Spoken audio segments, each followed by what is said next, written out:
Cyberpunk Edgerunners, TV series review by Andres Baca.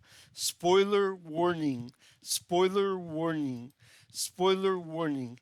If you enjoy this video, please show me the love and like, subscribe, and or leave a comment letting me know.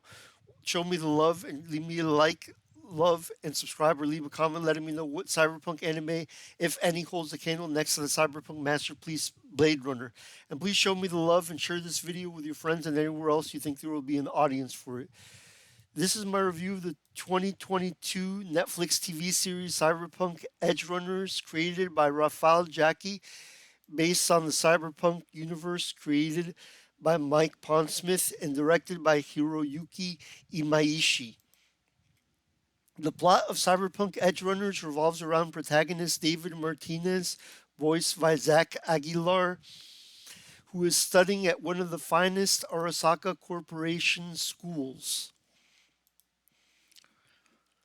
David's mother, voiced by Gloria Garayua, is sacrificing to provide what she believes is the best future for David.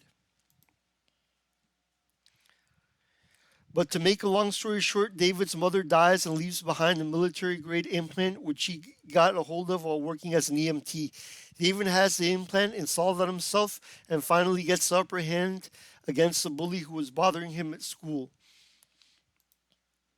David gets caught up with Maine, voiced by William Christopher Stevens, the leader of a gang of mercenaries who wants David's military-grade implant, and the gorgeous Lucy, voiced by Emmy Lowe, who is a hacker for the group.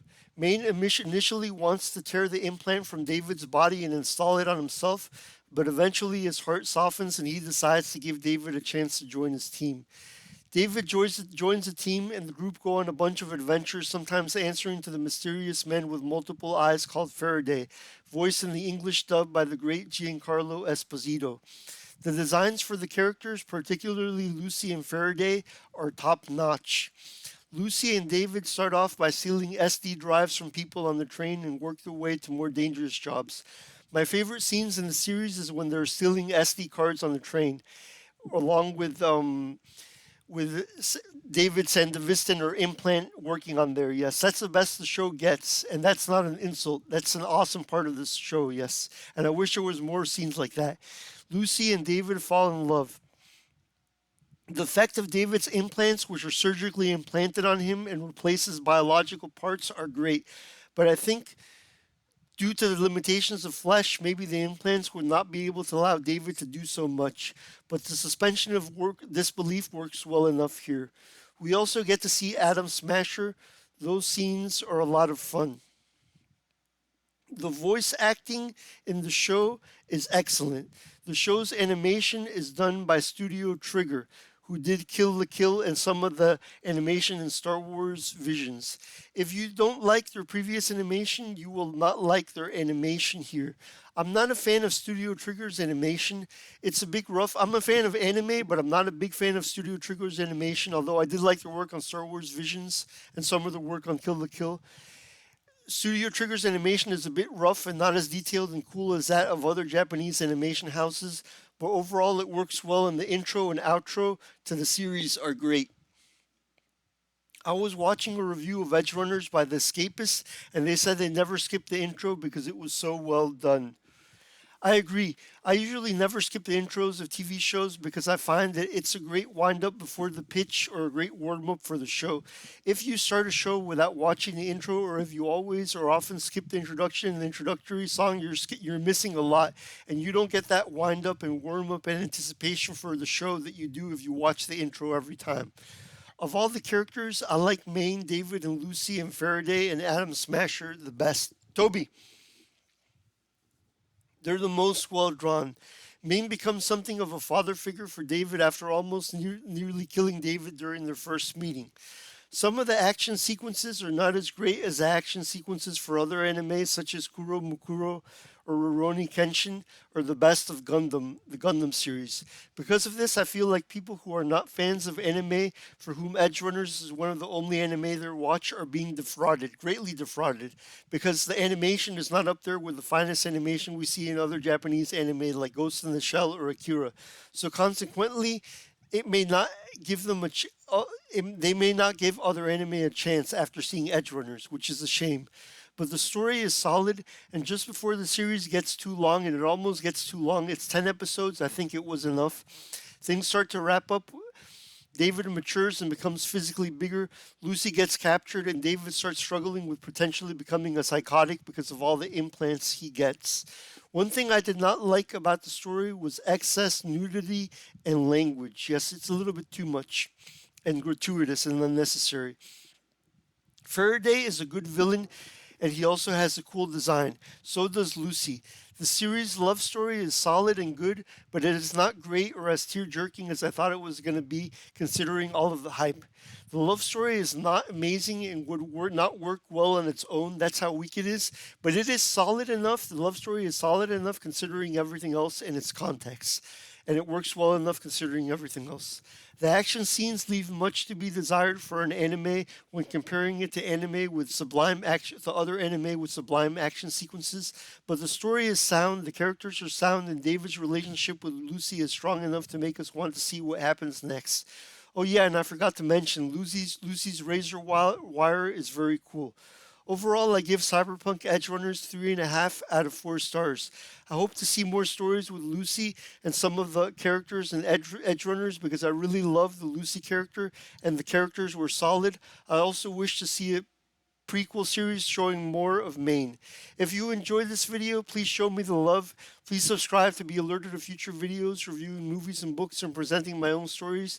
Please like the video and please leave a comment letting me know what Cyberpunk anime, if any, holds a candle next to the Cyberpunk masterpiece Blade Runner. And please share this video with your friends and anywhere else you think there will be an audience for it. Up next, I hope to review either Revenge of the Sith directed by George Lucas or something else. I also have the cyberpunk novels Flashpoint by Frank Creed and Neuromancer on the horizon, as well as the anime series Your Lie in April, the romance anime series. In fact, my next 2 reviews may be for the Christian cyberpunk novel Flashpoint by Frank Creed and maybe on something else, yes. If you like this video, please check out my other sci-fi reviews for the anime Ghost in the Shell and Akira also on my channel. If you like movies or stories with romances, please consider buying my science fiction novels Phantom Zero and The Swordsman and The Philosopher, now available on Amazon in physical versions, and Capitan Quito and The Barber's Daughter, which are both available on Amazon exclusively as digital editions. Phantom Zero, available for about $14 on Amazon, is about an unloved, involuntary celibate who travels the universe looking for a woman who will love him, but fails and pilots a giant monster in exchange for access to beautiful women, but his conscience begins to bother him. The Swordsman and the Philosopher is a buddy story about an unlikely duo. An extremely handsome soldier called Sol Thales who has had disfiguring plastic surgery on himself, and a chubby involuntary celibate named Wallace Mack who has a theory that if you put an ugly guy next to a sufficiently uglier guy, you can even make Quasimodo look like Cary Grant. Wallace Max takes advantage of Sol Thales' disfigurement to contrast himself with Thales and try to get a beautiful woman for himself. Yet Thales, unaware of his disfigurement, is still as arrogant as ever.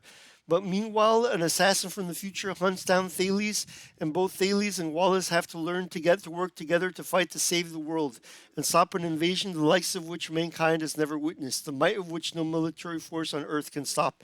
And The Swordsman and the Philosopher is available for about $9 on Amazon in physical edition and 99 cents as a digital edition.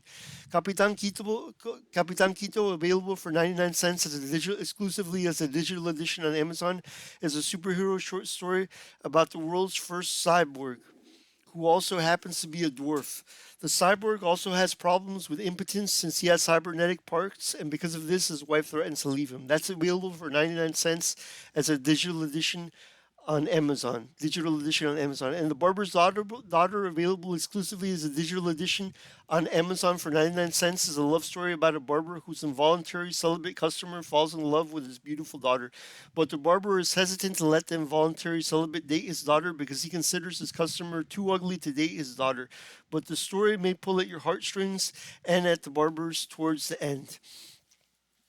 So if you like the beautiful Lucy, you may like the femme fatales Mina Akamashi from The Swordsman and the Philosopher, beautiful Japanese lady, and the beautiful woman of The Swordsman and the Philosopher, and the beautiful woman of Phantom Zero, Diagata, cute Chinese, sexy Japanese Chinese lady, and Xiao Xing Ling, another sexy Chinese lady. One is conservative. Diagata is conservative but beautiful, and Xiao Xing Ling is sexy and dress is sexy and everything. And so you may like Phantom Zero if you like beautiful women, like Lucy, and if you like action, you may like the mecha action in Phantom Zero. It's also a kaiju mecha memoir. It has kaiju and mecha, and it's a memoir, and it has ugly men, beautiful women, and vying for beautiful women. Maybe they win their hearts. They do. At the end, I want to spoil it to give you hope. And The Swordsman and the Philosopher, an ugly man wins the heart of Mina Akamashi, the beautiful Japanese lady, but I don't tell you which one of them, and I don't tell you which one of them wins in Phantom Zero. Yes, but please get them. Phantom Zero available for $14 exclusively as a physical edition on Amazon. Please get it now, or when you can, and it's not available as digital currently. And this is available as a digital. Swordsman and the Philosopher is available as a digital edition for 99 cents, and the physical edition for $9. I prefer you get the physical edition. It's more beautiful, and you could get to hold it in your hands, which is different.